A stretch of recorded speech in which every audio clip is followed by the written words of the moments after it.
Início do Evangelho de Marcos, capítulo 1, versos de 1 a 8. Diz assim a palavra de Deus: Princípio do Evangelho de Jesus Cristo, Filho de Deus, conforme está escrito no profeta Isaías: Enviarei à tua frente o meu mensageiro, ele preparará o teu caminho. Voz do que clama no deserto, preparem o caminho para o Senhor, façam veredas retas para ele. Assim surgiu João, batizando no deserto e pregando um batismo de arrependimento para o perdão dos pecados. A ele vinha toda a região da Judéia e todo o povo de Jerusalém, e confessando os seus pecados, eram batizados por ele no rio Jordão. João vestia roupas feitas de pelos de camelo, usava um cinto de couro e comia gafanhotos e mel silvestre. E esta era a sua mensagem: Depois de mim vem aquele mais poderoso que eu, tanto que eu não sou digno nem de curvar-me e desamarrar as correias das suas sandálias. Eu os batizo com água, mas ele os batizará com o Espírito Santo. Até aqui. Irmãos, hoje de manhã estava no hospital com a Suênia, que não estava passando muito bem. Graças a Deus ela está bem melhor, foi só uma gripe muito forte. Mas enquanto esperava, eu estava lendo um livro chamado E Agora Como Viveremos? O tema desse livro é derivado da frase que o povo de Israel faz quando chega na terra estranha, na terra da Babilônia, quando eles são levados para o cativeiro. Eles são levados presos por causa do juízo de Deus. E aí no livro de Ezequiel é registrado essa pergunta deles: e agora? Como nós viveremos? Como nós viveremos nessa terra estranha? Como nós viveremos no meio de um povo estranho, numa cultura estranha, um povo completamente alheio a quem Deus é? E agora, como viveremos? E nesse livro, ele fala uma coisa muito interessante, né? A respeito de qual a melhor capa para a sua Bíblia. Qual a melhor capa de Bíblia? Pode parecer um outro assunto, alguma coisa estranha, mas eu já vou explicar. A gente gosta muito de Bíblias e lá no Mackenzie mesmo a gente faz muitas capas diferenciadas para tentar atrair a atenção dos jovens. E o autor desse livro, o nome dele é Charles Colson, ele diz o seguinte, que a melhor capa para Bíblias é a pele humana. Eu falei hoje na classe catecúmena sobre isso, o que pele humana vai retalhar um ser humano para colocar a capa na Bíblia. Não é disso que ele está falando. Ele está dizendo que a melhor capa de Bíblia é aquela que é envolvida pela nossa vida. É quando nós podemos mostrar as boas novas do Evangelho, não somente na teoria, mas também na prática. A melhor Bíblia é você que prega com a sua vida, quando você mostra que tudo aquilo que Cristo disse é aplicável, é disposto, é visível no seu dia a dia. Essa é a melhor Bíblia, envolta com a sua pele. O Evangelho de Marcos foi o primeiro evangelho a ser escrito, já o povo passando por alguma perseguição, não foi a maior de todas, era uma perseguição por enquanto regional, a gente não sabe exatamente em que época foi escrito, deve ter sido o primeiro evangelho a ser escrito, mas é interessante esse senso de urgência, da boa nova, que deveria rapidamente ocupar o ouvido de todas as pessoas e consequentemente também os corações. É um evangelho que deveria ser pregado rapidamente, talvez até mesmo por causa das perseguições que começaram a aparecer. Ele queria logo, e aqui uma das teorias a mais aceita, é que Marcos, que não foi alguém que andou ao lado de Cristo o tempo todo, ele foi uma espécie de um escriba de Pedro. Quem sabe esse então não pudesse ser o evangelho de Pedro, na verdade, o qual Marcos ouviu e escreveu e relatou e deixou registrado. Talvez isso seja a melhor, os melhores estudiosos dizem que as coisas foram assim. Mas a urgência dele se faz vista quando você olha a introdução dos outros evangelhos e vê a introdução de Marcos. Vocês já pararam para fazer essa comparação? Como os evangelhos têm o seu início? Veem que, por exemplo, Mateus e Lucas, eles falam a respeito de genealogia de Jesus, ou Lucas, então, conta a história desde Isabel e Zacarias, nascimento de João Batista, como isso se deu, genealogia de Jesus, Mateus, e Lucas vão diferir nisso, um vai falar de genealogia de Maria, a outra de José, mas os dois falam de genealogia, e então fala sobre pastores, nascimento. Lucas ainda fala da visita no templo, de Gideão, de Simeão, de Ana, a profetisa, e assim vai. Mas o evangelho de Marcos não, ele vai direto ao ponto, mostrando que é uma mensagem muito urgente, direto ao ponto. E se você tivesse pouco tempo para falar alguma coisa, se você pudesse escrever apenas uma frase, ou se você tivesse 1 minuto de oportunidade de conversar com alguém, sobre o que você falaria? Será que a gente faria como fazemos no elevador? Vai chover, vai chover. Está calor hoje? Calor, né? Calor. Ou então a gente vai falar sobre o time de futebol, se ganhou ou se perdeu. Ou então a gente vai reclamar da vida. Esses dias o Ciro até colocou no Facebook, né? Reclama porque chove, reclama porque faz sol, reclama porque está calor, reclama porque está frio. A mensagem do Evangelho, ela precisa ser uma mensagem que vai chegar a quem está do teu lado. E você não pode desperdiçar o seu tempo falando de outra coisa. Aliás, sobre o que é o assunto da sua vida? Qual é o centro da sua vida? A sua vida, o centro dela não é nem os seus problemas, não é nem a sua situação, por mais difícil que ela seja. A sua vida não, por incrível que pareça, o centro dela não são suas necessidades. Mas o centro da sua vida deve ser a maneira como intensamente você busca a glória de Deus em todo o tempo. E isso vai fazer, inclusive, essa perspectiva de que o centro é Deus e não você, de que você lide com a sua vida de maneira mais simples, mais fácil. Por exemplo, imaginem só, se Paulo e Silas, quando foram açoitados e colocados na prisão, vissem as necessidades deles como se fosse o centro de suas próprias vidas. Vocês acham que Paulo e Silas ficariam cantando louvores a Deus, presos? Ou então quando os apóstolos foram açoitados em nome de Cristo, porque disseram, mais nos importa servir a Deus do que aos homens, e eles saíram dali jubilosos, porque foram encontrados dignos de sofrer pelo nome de Cristo. Sobre o que trata a sua vida? Por mais estranho que possa parecer o que eu estou dizendo, a sua vida não trata a seu respeito. O centro da sua vida é a mensagem central, não é sobre você, mas deveria ser sobre Cristo. E eu vejo que essa urgência de Marcos nos remete a isso. Olha, eu não tenho tempo para falar sobre nada, a não ser a respeito de Cristo. Nada é mais importante do que isso. Por isso, é claro que os problemas nos fazem sofrer, as dificuldades são muitas, mas invista o seu tempo vivendo para a glória de Deus. Invista o seu tempo nisso. Invista o seu tempo curtindo as promessas de Deus. Gaste os seus pensamentos com os pensamentos dele, que segundo revelado lá em Isaías, são muito mais altos e mais nobres que os nossos pensamentos naturais.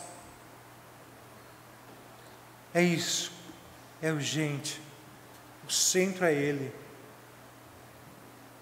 E quando você vê então, uma coisa que Marcos nos apresenta aqui, é como o plano de Deus é tão certinho, não é? Às vezes, eu me lembro que quando eu ainda não tinha filhos, uma das coisas que eu gostava é montar quebra-cabeça. Eu digo que ainda não tinha filhos, depois que você tem filhos pequenos, né, eles pegam tudo massa, enfiam na boca, aí acabou, né? Você nunca mais consegue montar quebra-cabeça até eles crescerem. Mas enfim, e aí parece, né, uma coisa fica sem solução durante, às vezes, dias, semanas, você não consegue encontrar alguma coisa que ali se encaixe, mas vai se encaixar. Tudo foi construído, pode estar em pedaços pequenos, espalhados, mas tudo aquilo foi construído de maneira que, creia nisso, tudo, absolutamente tudo vai se encaixar no final. Basta você conhecer o fabricante do quebra-cabeça. Basta você examinar peça por peça. Tudo vai se encaixar no final. Basta você ser paciente. Bom, e aí nós vemos nos versículos 2 e 3 que o ministério de João Batista, que precedeu Cristo, ele estava ali como uma das peças se encaixando na outra. Ele vai aqui, embora dizer o profeta Isaías, como disse o profeta Isaías, mas ele vai citar aqui tanto Isaías quanto Malaquias, são dois profetas. Naquela época de Isaías e Malaquias, Isaías falando a respeito do futuro e Malaquias do próprio presente, que Isaías é bem anterior a Malaquias, mas estão falando do mesmo fato, um da perspectiva futura e outro da perspectiva presente. Eles estão falando sobre o povo que sofreria no cativeiro, e assim como eles viriam a preparar um caminho no deserto para voltar para a terra prometida, ou seja, o cativeiro não é definitivo, é um tempo, e então ele vai voltar. Isso ilustra muito bem o ministério, ilustra profeticamente o ministério de João Batista, que significa que o povo de Deus, através da liderança de João Batista, que apontava para Cristo, nós vamos encontrar a terra prometida. João Batista não caiu de paraquedas na história de Cristo, ele foi planejado. O rei, então, agora vai ser precedido pelo seu mensageiro, o arauto que vai à frente, tocando a trombeta, dizendo: olha, o rei está chegando, o rei está chegando. Essa é a realidade. Deus tem o seu plano certinho e as coisas vão acontecer exatamente da maneira como Ele planejou. Não vai ser diferente. Isso deve suscitar em nosso coração extrema confiança, certeza, alegria. Senhor, Tu estás no controle e a história vai se desenrolando exatamente como o Senhor previu, como o Senhor planejou. João Batista é o cumprimento de um plano e tudo na nossa vida é o cumprimento de um plano. Uma coisa que eu percebo nesse plano, muito característico só do cristianismo e de nenhuma outra religião, é que Deus vai ao encontro do pecador. Deus, que é a parte ofendida na história da humanidade, é Ele que vai ao encontro e providencia os meios para que Ele, a parte ofendida, se reconcilie com o pecador. E é isso que Ele faz, mandando João Batista, porque a mensagem de João Batista tem a ver com isso, com arrependimento. Se reconciliem, Deus está indo ao encontro de vocês, Deus está dando uma oportunidade de arrependimento. Essa é a mensagem, arrependimento. A profecia fala o seguinte: olha, preparem veredas no deserto. Não é isso que diz aqui, o versículo 3: prepare o caminho para o Senhor, façam veredas retas para Ele. Essas veredas retas deveriam ser o coração humano que espera a chegada do Salvador. É importante aqui uma aula de geografia da região, né? A Judeia tinha um deserto extremamente árido, e certas jornadas passavam pelo menos por um pedaço daquele deserto. E assim como, e naquele deserto tinha, além da aridez, tinha poeira, né, que às vezes as pessoas eram todas elas, ficavam todas empoeiradas, sujas por causa da viagem. Tinham serpentes no deserto, tinham muitas coisas. Então há uma comparação. Isso é o seu coração. Nosso coração é assim, é como se fosse ali o deserto da Judeia, de aridez, cheio de cobras e lagartos e serpentes, cheio de poeira. E se você quer se encontrar com Cristo, você tem que ouvir a voz que nos chama a tornar o nosso coração, que é árido, um coração de pedra, num coração de carne. Ninguém vai conhecer a Cristo se o coração não for reto. Ninguém vai conseguir desfrutar das bênçãos de Deus dadas em Cristo Jesus se o coração for árido. Isso nos leva a conversar a respeito do que é de fato a conversão, conversar sobre conversão. O que é a conversão? Será que a conversão é o fato de você se tornar membro de uma igreja? Será que conversão é você ser dizimista ou você frequentar uma igreja? Teve um estudioso, um teólogo, também filósofo, chamado Jonathan Edwards, que falava que conversão tem a ver com afeições. E ele definia afeições como sendo a totalidade de pensamentos, intenções e sentimentos. Conversão tem a ver com isso. Tudo o que somos, tudo o que temos, dispostos de uma maneira diferente, às vezes exatamente contrária a como se dispunha anteriormente. Isso é a verdadeira conversão. Tem alguns textos bíblicos interessantes que eu vou citar aqui, os irmãos podem só ouvir. Um deles, Paulo falando à igreja de Corinto, na sua segunda carta, ele fala assim: mesmo que a minha carta lhe tenha causado tristeza, não me arrependo. É verdade que a princípio me arrependi, pois percebi que a minha carta os entristeceu, ainda que por pouco tempo. Agora, porém, me alegro, não porque vocês foram entristecidos, mas porque a tristeza os levou ao arrependimento, pois vocês se entristeceram como Deus desejava, e de forma alguma foram prejudicados por nossa causa. A tristeza, segundo Deus, produz um arrependimento que leva à salvação, e não remorso, mas a tristeza, segundo o mundo, produz morte. Vejam o que essa tristeza, segundo Deus, produziu em vocês. Que dedicação, que desculpas, que indignação, que temor, que saudade, que preocupação, que desejo de ver a justiça feita. Em tudo vocês se mostraram inocentes a esse respeito. Paulo escrevendo, 2 Coríntios capítulo 7, Paulo argumentando que alguns, quando receberam a primeira carta aos Coríntios, ficaram muito tristes, porque Paulo foi muito duro. Talvez até o pragmatismo de hoje em dia disseram: Paulo não tem coração de pastor. Olha só o que sentiram aqueles que leram a sua primeira carta. E Paulo está dizendo: olha, eu fico triste com a tristeza de vocês, mas eu não me arrependo por ter escrito, porque essa tristeza inicial deu lugar a uma vida cristã vigorosa, fez com que vocês chegassem ao arrependimento. E é isso que o preparar um caminho no deserto significa: um coração árido trocado por um coração que se arrepende. Paulo, escrevendo ao seu servo, ao seu filho na fé, Timóteo, ele fala assim, que ele, Timóteo, como pastor, deveria estar pronto para corrigir com mansidão os que lhe opõem, na esperança de que Deus lhes conceda arrependimento, levando-os ao conhecimento da verdade.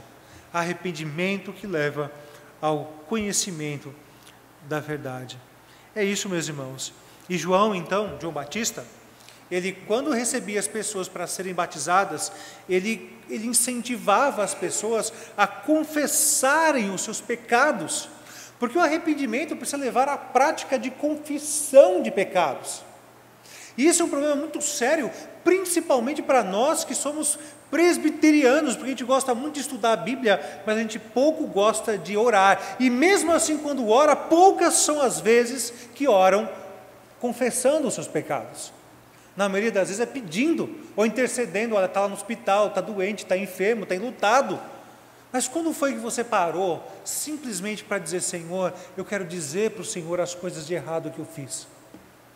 Quando foi a última vez que você fez isso? Talvez faça muito tempo. João, então, recebia as pessoas e as exortava para que dessem nome para os seus pecados. Não era uma prática que muitas vezes a gente fala, né, no final da oração: com o perdão dos nossos pecados, em nome de Jesus, amém. Não era no atacado, era alguma coisa muito particular. Nós precisamos nos lembrar dos nossos pecados e precisamos confessá-los.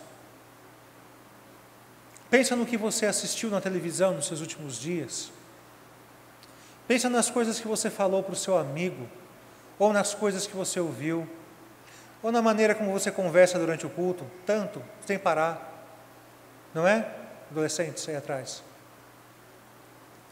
São tantas coisas que nós precisamos confessar ao Senhor. Pensa na maneira como você tem tratado a sua esposa. Pensa em como foi a última briga não resolvida. Nas prioridades que você adotou para a sua vida. ou na sua dedicação a Deus, o serviço dos seus dons à igreja. Meus irmãos, são tantas as fontes de pecado, são tantas as brechas na nossa vida. E João Batista, quando recebia as pessoas para batismo, dizia: fala o que você tem feito de errado. Não deixa isso ficar escondido. O arrependimento deve brotar do nosso coração, uma coisa incontida de você se ajoelhar diante do Senhor e dizer: Senhor, como eu tenho errado, como eu tenho feito as coisas erradas.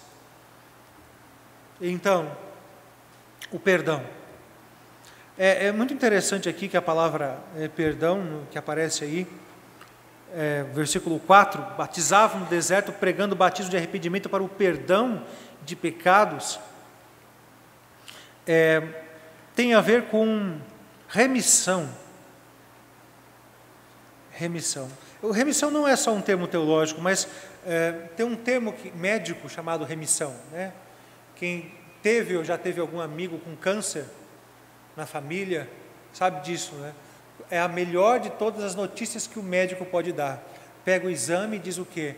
O seu câncer entrou em remissão. Significa, olha, não tem mais ali nenhuma célula cancerígena, não tem mais nada ali que está te matando, não tem mais nada ali que está envenenando o seu corpo, te levando para a morte. Acho que isso é um bom paralelo. É isso que o pecado dentro do coração humano faz. É um câncer que te mata, que te contamina, que contamina tudo que está à tua volta, tudo que você toca, em tudo que você se envolve. Quando você se relaciona com Cristo, quando você aceita o convite de Cristo ao arrependimento, é isso o oposto que acontece. É tudo sanado, curado, restaurado. Há muito poder no nome de Cristo. É muito importante entendermos o poder do perdão. Às vezes a gente menospreza isso, não é? O perdão foi suficiente para pagar todos os nossos pecados na cruz. E é esse mesmo tipo de perdão que somos evocados a ter uns com os outros. Como eu disse ao princípio, a mensagem inicial precisa ser Cristo, o Evangelho. Assim como a pessoa a ser focalizada não pode ser eu mesmo, mas precisa ser o próprio Cristo. E não é à toa que o Evangelho começa dessa forma. Percebam as primeiras palavras de Marcos, aí no Evangelho, ele diz o seguinte: princípio do Evangelho de Jesus Cristo, o Filho de Deus. Jesus, Cristo e Filho de Deus. São três nomes que ele dá para o nosso Salvador: Jesus, Cristo e Filho de Deus. Jesus, que quer dizer Ele salvará. Cristo, que quer dizer ungido, Messias, separado para ser o nosso Salvador. Mas o que eu gostaria de mais que meditássemos aqui é na expressão Filho de Deus. Irmãos, essa é alguma coisa absolutamente nova trazida pelos Evangelhos. Uma relação de filiação com o Deus. Percebam que até Cristo vir, nem o judeu chamava Deus de Pai. Nem o judeu. Não havia nenhuma religião em que houvesse essa relação de adorador e a Deus, alguma divindade e quem a adora. Não havia nenhuma religião que houvesse nessa relação a relação paterna. Não, esse Deus é o meu Pai. Não havia. E os próprios judeus não tinham essa ideia. No Antigo Testamento é verdade, existem duas menções de Deus como um Pai, mas nunca de ninguém chamando Deus de Pai. Ninguém. Aí nós vemos Jesus sendo chamado de Filho de Deus no primeiro versículo de Marcos. Eu já falei isso várias vezes para os irmãos, que essa é a maior marca de divindade de Cristo, é ser chamado Filho de Deus. Por quê? Porque a natureza é transmitida pela filiação. Não é verdade? Os nossos filhos têm metade dos meus cromossomos, metade dos cromossomos da minha esposa. Eles recebem aquilo que somos pela via da geração natural. Por isso que o filho um elefante é um elefantinho, o filho de uma girafa é uma girafinha. E quando você olha na Bíblia, o Filho de Deus é o quê? É Deus. Assim como as minhas filhas não são menos humanas do que eu e a minha esposa, o Filho de Deus não é menos Deus do que o Pai, porque Ele é Filho de Deus, portanto só pode ser Deus. Aí então, uma história interessante que está lá em João capítulo 5, depois você pode ler em casa.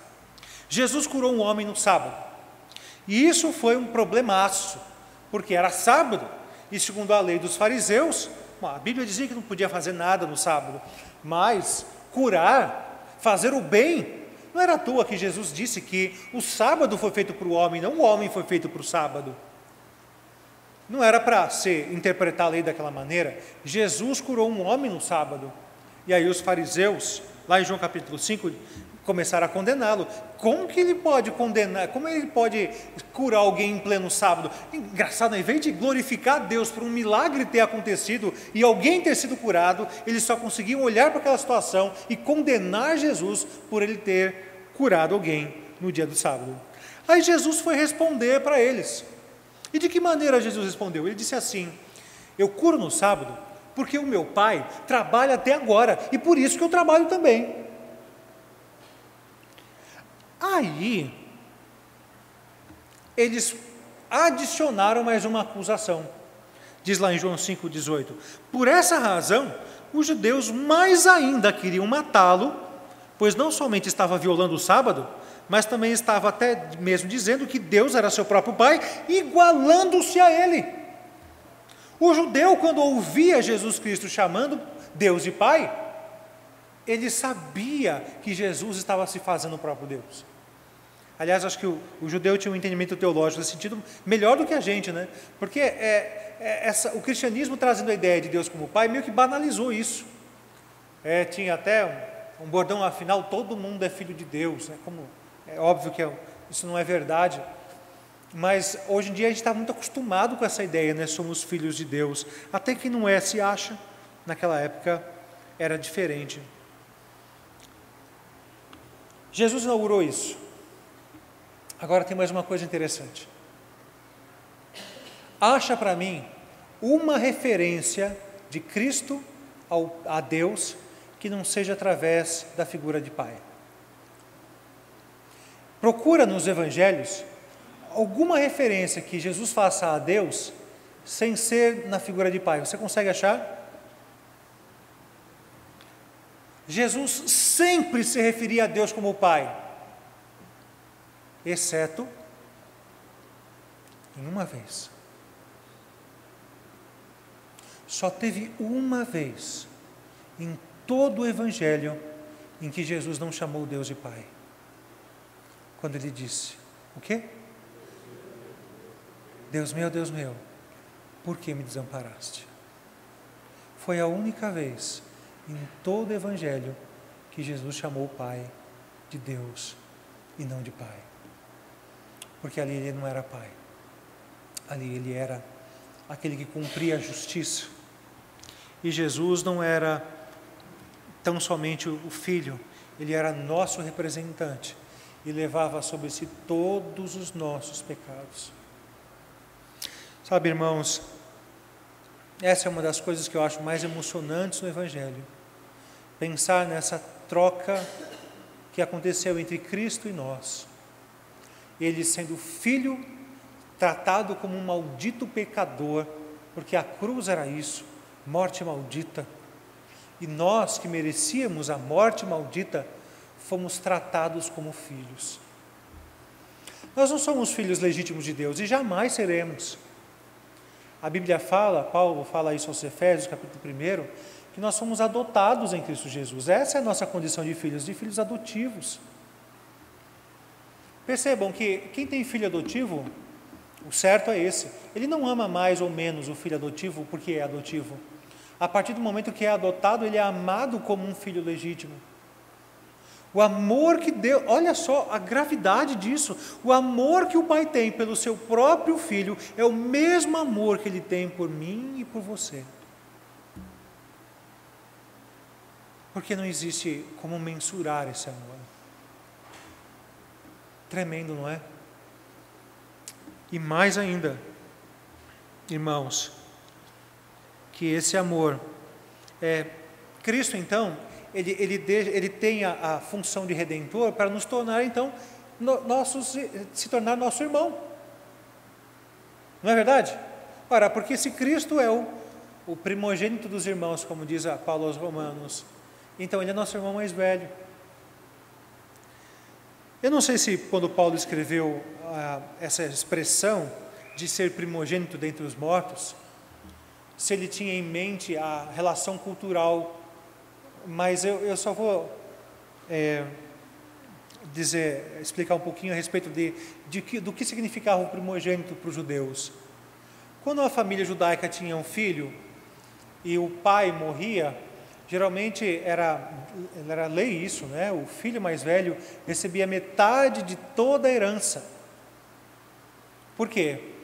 E a outra metade era distribuída entre todos os outros filhos homens. Porque na cabeça do judeu a coisa funcionava assim, que o filho mais velho ele tem a responsabilidade de cuidar dos irmãos mais novos e das irmãs solteiras. Então ele era o supridor, era o novo pai, o filho mais velho. Na ausência do pai de verdade, o filho mais velho se tornava, como ele recebia parte das funções que eram do pai na família. Cristo é o primogênito dos que dormem, Cristo é o irmão mais velho, porque foi por causa dele que nós fomos adotados por Deus. E agora, como irmão mais velho, ele continua cuidando de nós, é glorificado, está glorificado com o Pai, recebeu muito mais do que nós, mas tudo que o Filho recebe é para cuidar dos seus irmãos caçulas, que somos nós. Que grande amor é esse? O que você vai fazer então diante do seu irmão mais velho, o seu Redentor Jesus Cristo? Se Ele é o centro, e Ele precisa ser o centro, por causa de tudo isso que Ele fez, por causa dessa forma como agiu para conosco,